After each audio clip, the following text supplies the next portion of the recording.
Baik, selamat siang. Selamat siang, Pak.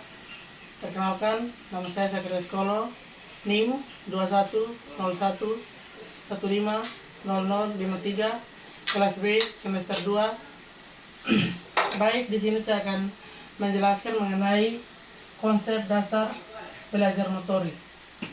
Jadi, pertemuan 1 itu materinya mengenai konsep dasar belajar motorik. Dan di dalam konsep dasar belajar motorik ada pengertian belajar, ada juga pengertian belajar motorik. Yang pertama itu pengertian belajar merupakan perubahan perilaku atau perubahan kecakapan yang mampu bertahan dalam waktu tertentu dan bukan berasal dari proses pertumbuhan. Baik, yang kedua, pengertian belajar motorik adalah belajar yang diwujudkan melalui respon-respon muskuler yang umumnya diekspresikan dalam bentuk gerakan tubuh dan bagian tubuh. Ada juga tahapan belajar motorik. Tahapan belajar motorik ini dibagi atas 3. Yang pertama, tahapan kognitif. Yang kedua, tahapan asosiatif. Yang ketiga, tahapan otomatisasi. Tahapan kognitif, tahap ini merupakan tahap awal dalam belajar motorik. Dan tahap asosiatif, pada tahap ini siswa melaksanakan latihan yang merupakan rangkaian dari tahapan pelaksanaan rencana. Yang berikut, tahap otomatisasi. Tahap ini merupakan tahap akhir belajar motorik. Yang berikut, kita masuk dalam pertemuan 2. Dalam pertemuan 2 ini, kita akan belajar tentang teori belajar motorik juga. Dan teori belajar motorik ini dibagi atas 2, yaitu teori Adams dan teori skema. Teori Adams ini berasumsi bahwa pada dasarnya manusia menyenangi perlakuan yang adil dan seimbang. Dan teori skema mempelajari suatu sistem yang konseptual yang perlu untuk memahami sesuatu. Yang berikut, pertemuan yang ketiga. Pertemuan yang ketiga ini mempelajari tentang klasifikasi respon motorik. Klasifikasi respon motorik ini dibagi atas 2, yaitu klasifikasi berdasarkan dalam pertemuan 3 ini mempelajari tentang klasifikasi respon motorik. Klasifikasi respon motorik ini dibagi atas 2. Yang pertama, klasifikasi berdasarkan kecermatan gerakan. Yang kedua, klasifikasi berdasarkan titik awal dan titik akhir gerak. Klasifikasi berdasarkan kecermatan gerak ini dibagi atas 2 keterampilan. Yang pertama, keterampilan motorik kasar. Yang kedua, keterampilan motorik halus.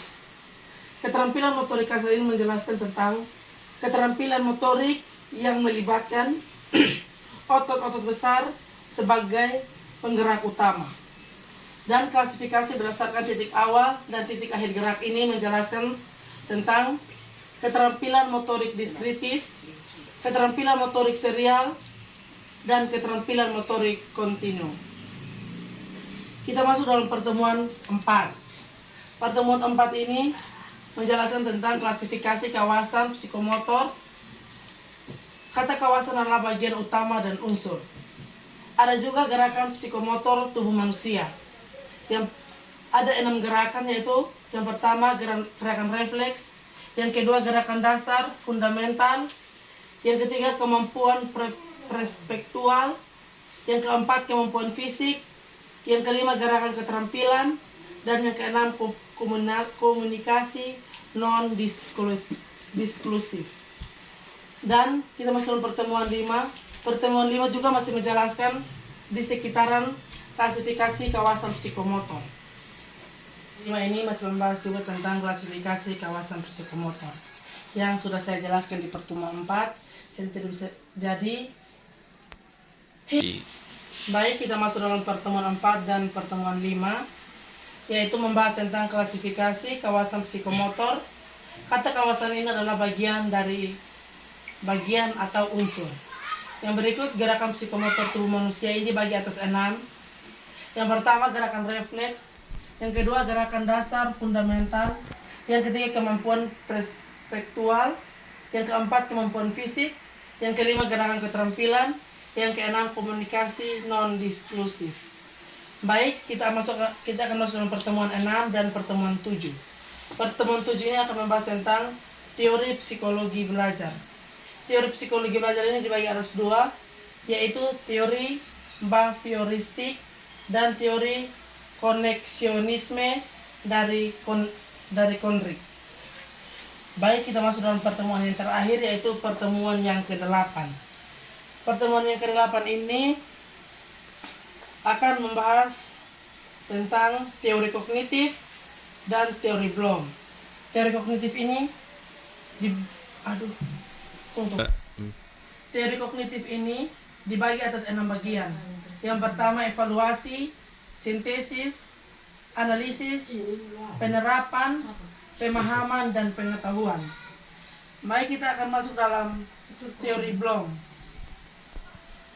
Teori Bloom ini ada adopsi perilaku, awareness atau kesadaran, evolution atau perhatian atau tertarik, dan ada juga adoption atau menerima. Ada juga pengelolaan informasi tahap gerak. Yang pertama, pada dasarnya manusia membutuhkan informasi atau berita terkini. Ada juga banyak informasi. Banyak informasi itu awas salah persepsi. Informasi yang akurat bisa memberikan data yang valid, dan ada juga gerakan juga membutuhkan informasi. Baik, terima kasih.